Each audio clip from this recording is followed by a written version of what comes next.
നാടിനെ വിറപ്പിച്ച പെൺപുലിയെ ഗുണ്ടാ തലവൻ വെട്ടുകുട്ടനും നാട്ടുകാരും ചേർന്ന് ബലപ്രയോഗത്തിലൂടെ കീഴടക്കി.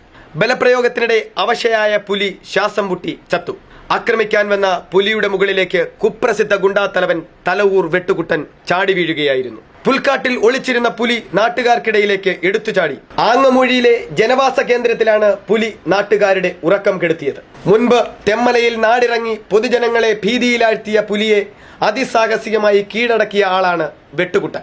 മാതൃഭൂമി കൊല്ലം ലേഖകൻ DB ഉണ്ണിത്താനെ വധിക്കാൻ ശ്രമിച്ച കേസിലും ഹാപ്പി രാജേഷ് വധക്കേസിലും പ്രതിയാണ് പുലിയെ കീഴടക്കിയ വെട്ടുകുട്ടൻ. ചീറിയെടുത്ത പുലിയുടെ മുകളിലേക്ക് ചാടി വീണ കുട്ടൻ മൽപ്പിടുത്തത്തിലൂടെ പുലിയെ കീഴടക്കാൻ ശ്രമിക്കുന്നതിനിടെ കണ്ടുനിന്നവരും പുലിക്ക് മുകളിലേക്ക് ചാടി വീഴുകയായിരുന്നു. ഈ സമയം കുട്ടൻ ഉടുമുണ്ടുരിഞ്ഞ് പുലിയുടെ വായിലേക്ക് തിരികെ കയറ്റി. കൈകാലുകൾ ബന്ധിപ്പിച്ച് കുട്ടനും കൂട്ടരും ചേർന്ന് പുലിയെ വനപാലകർക്ക് കൈമാറി. വനപാലകർ പിന്നീട് പുലിയെ ജീപ്പിൽ കയറ്റി ആങ്ങമൂഴി ഫോറസ്റ്റ് റേഞ്ച് ഓഫീസിലേക്ക് കൊണ്ടുപോയി. ഡോക്ടർ ഗോപകുമാറിന്റെ നേതൃത്വത്തിലുള്ള ചികിത്സാ സംഘം സ്ഥലത്തെത്തി പരിശോധന നടത്തിയപ്പോഴേക്കും പുലി അവശനിലയിലായിരുന്നു. പിന്നീട് ഏതാനും മിനിറ്റുകൾക്കുള്ളിൽ പുലി ചാകുകയും ചെയ്തു.